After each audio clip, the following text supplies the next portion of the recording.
vậy vấn đề pháp lý thì ông đã xử lý ổn thỏa chưa? Về cái vấn đề thủ tục pháp lý thì bên tôi đã lo ổn thỏa hết rồi, nên là ông cũng không phải đắn đo về vấn đề đấy. Tôi đảm bảo với ông là khu này mà đến khi nó hoàn thiện thì là giá trị nó sẽ tăng lên gấp đôi. Được rồi. Anh em hợp tác vui vẻ nhé. Thôi thế chúng ta tiến sang cái này để khảo sát nhỉ? Đi, chúng ta đi khảo sát một phần.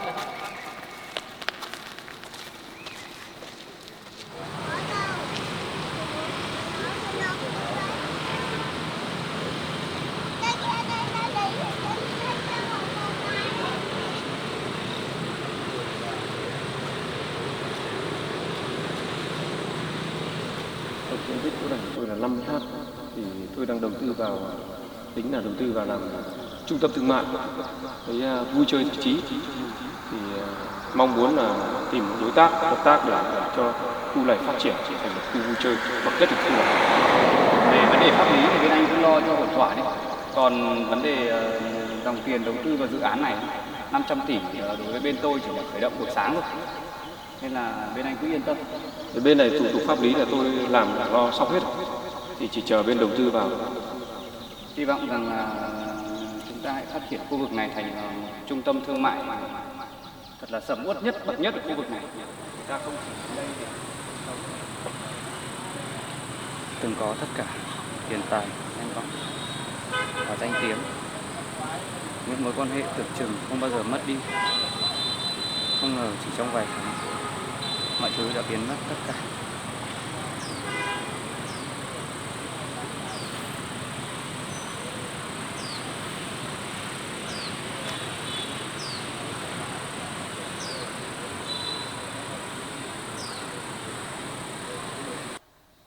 Hợp đồng chúng ta đã hết hạn rồi, anh giải thích đi.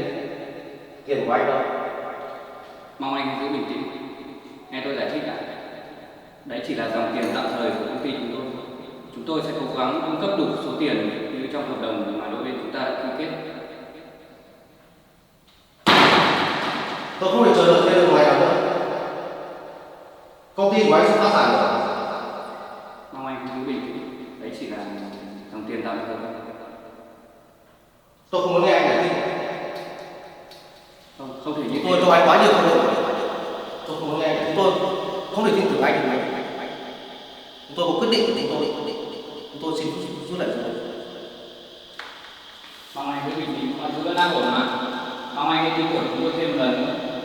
Không, chúng ta chấm dứt hợp đồng ở đây. Chúng ta về.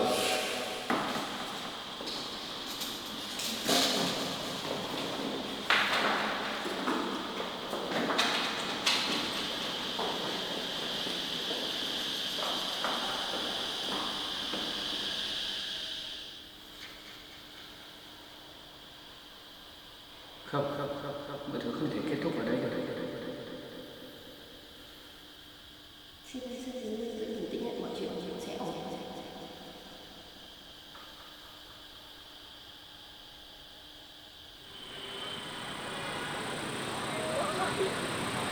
Giờ tôi đã mất hết tất cả. Có lẽ tôi sẽ trở về quê hương, bắt đầu xây dựng lại một cuộc sống mới.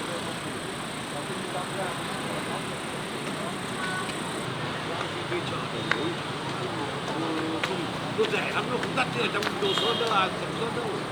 Ra chợ ấy có em mua nhá, còn tôi mua mang về nhà nhiều chứ mua ở chợ Thanh Hóa. Giá nhiều lắm. Tôi vẫn rất ngon già mà.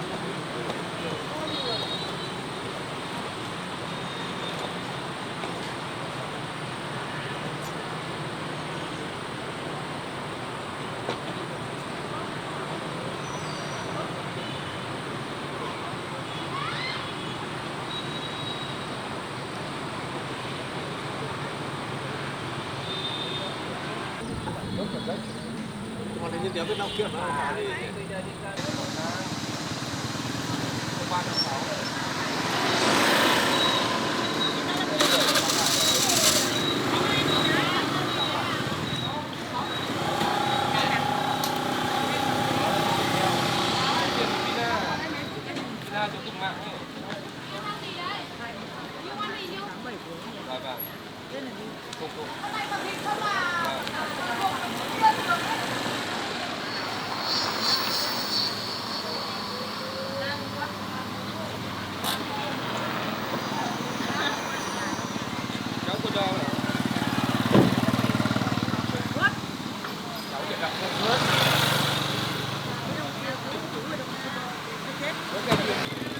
có trong cái đấy mà. Nhưng mà mềm cái thôi. Trong mua nhiều, mua ít làm gì?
Cuối cùng, nơi này vẫn là nơi duy nhất chờ đón tôi quay trở về.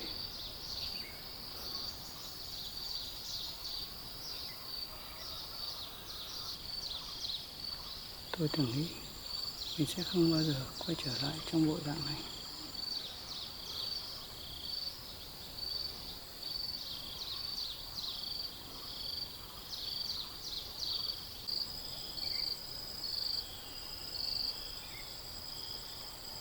Từng có tất cả, nhưng giờ đến cả một mái nhà cũng cảm thấy xa lắm.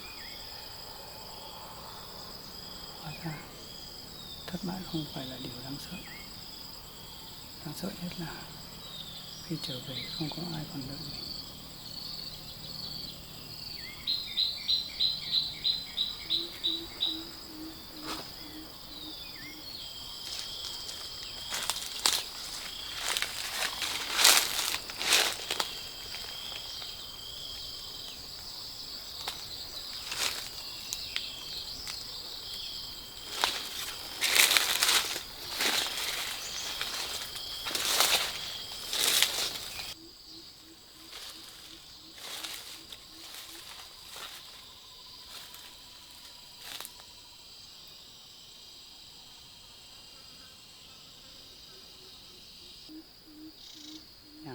ở đây, nhưng chỉ có tôi là không còn như trước nữa.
Có thể tôi đã mất hết tất cả, nhưng tôi vẫn còn căn nhà cũ để sửa chữa lại.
Chặt gỗ sửa nhà cũng như sửa lại chính mình.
ra là con lợn rừng con. Ịt.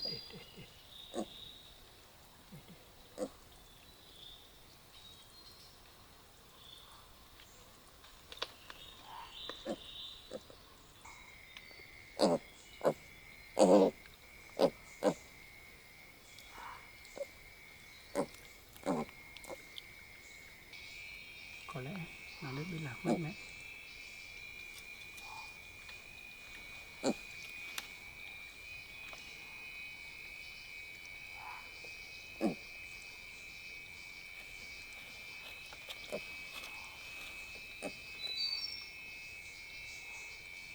Nó đã bị lạc mất mẹ.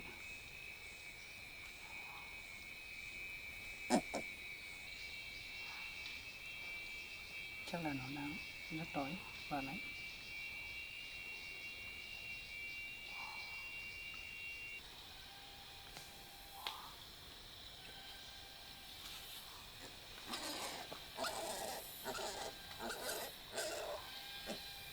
Giờ biết tìm mẹ nó ở đâu đây.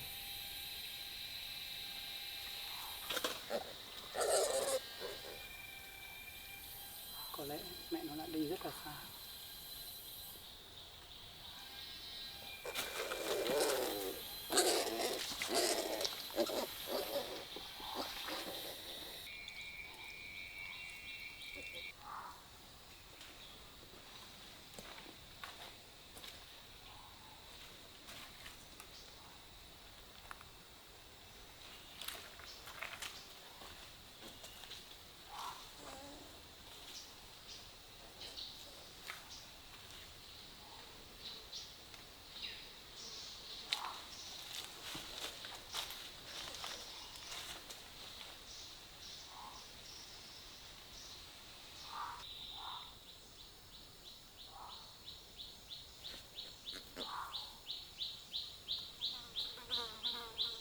Đi tìm mẹ đi.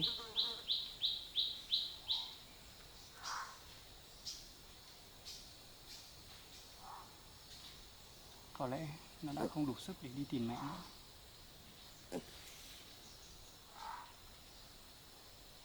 Mẹ nó đã đi quá xa khỏi khu rừng này rồi.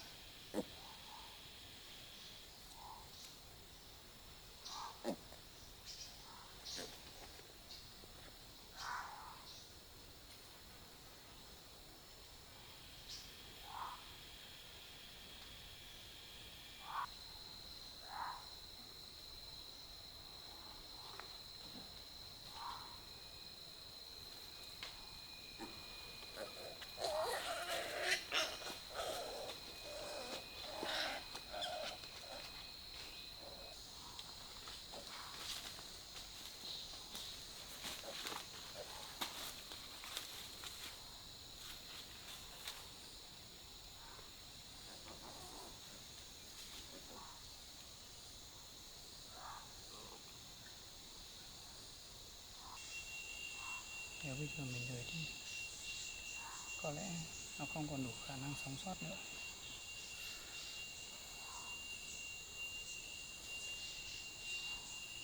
Bạn ở đây chờ tôi một lát nhé.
có lẽ mình cần ở lại đây để chăm sóc nó, hy vọng nó sẽ khỏe lại và sớm đoàn tụ với mẹ cùng với Đài.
No rồi thấy không?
Dậy rồi à? Hả?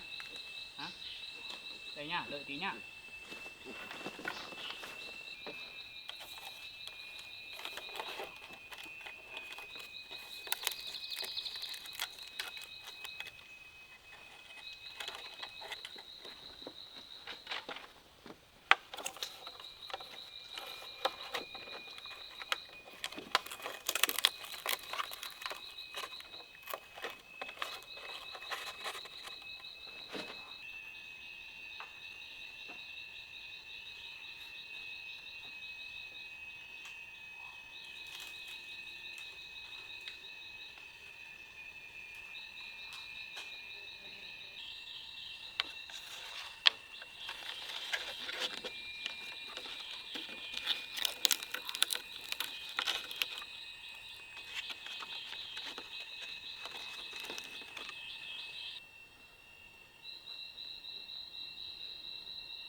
Đây nhá, đi lấy lá về lợp nhà nhá.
Đói rồi, uống sữa nhá. Ở đây nào.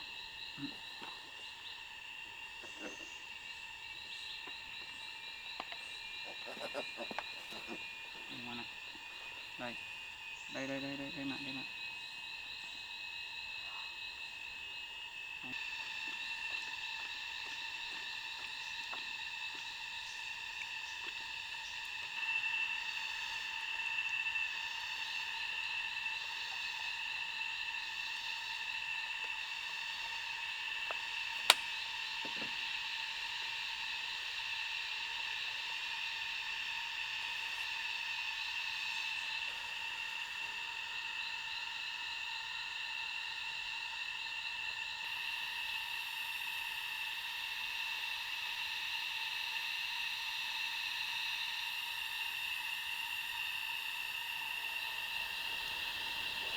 Chúng ta vẫn còn cơ hội mà sẽ đi được đi. Chào anh. Vâng, chào. Anh biết hôm nay chúng tôi đến đây vì vấn đề gì? Công ty của anh không còn khả năng hoàn thành hợp đồng nữa. Nên hôm nay chúng tôi đến đây thông báo chính thức là chúng tôi sẽ hủy hợp đồng bên anh. Anh nói hơi quá rồi đấy. Lúc công ty chúng tôi đang mạnh thì anh Không phải tranh cãi gì nữa. Anh nói được thương trường mà không ai tin một người đang chìm cả, nhưng anh phải nhớ cho kỹ người mà ngày hôm nay người họ có thể là người mà lần sau anh không ngờ tới. Người anh nghĩ đến cho tôi.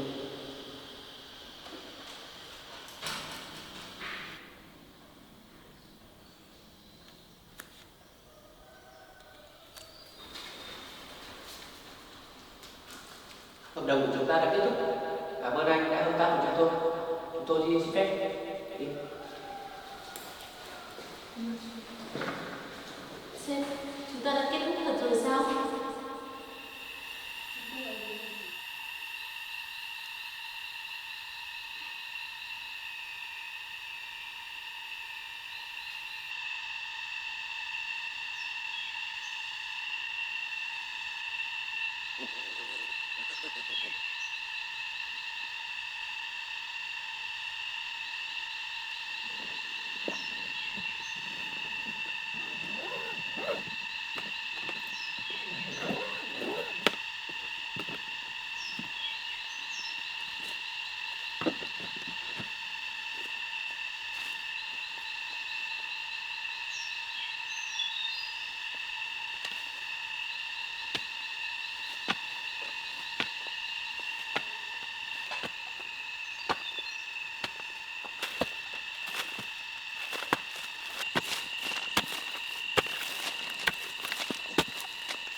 chắc là bạn ấy đã quá mệt khi lạc mã.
Ô, nhiều con thế.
Dậy rồi à? Thế nào?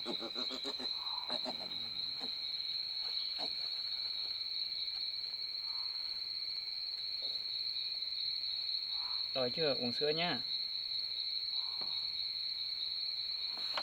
Nào đây, sữa đi.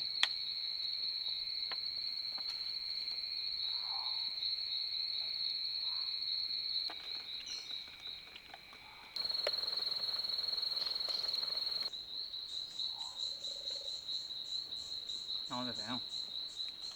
Rồi nhá. Ngủ nhá. Đây.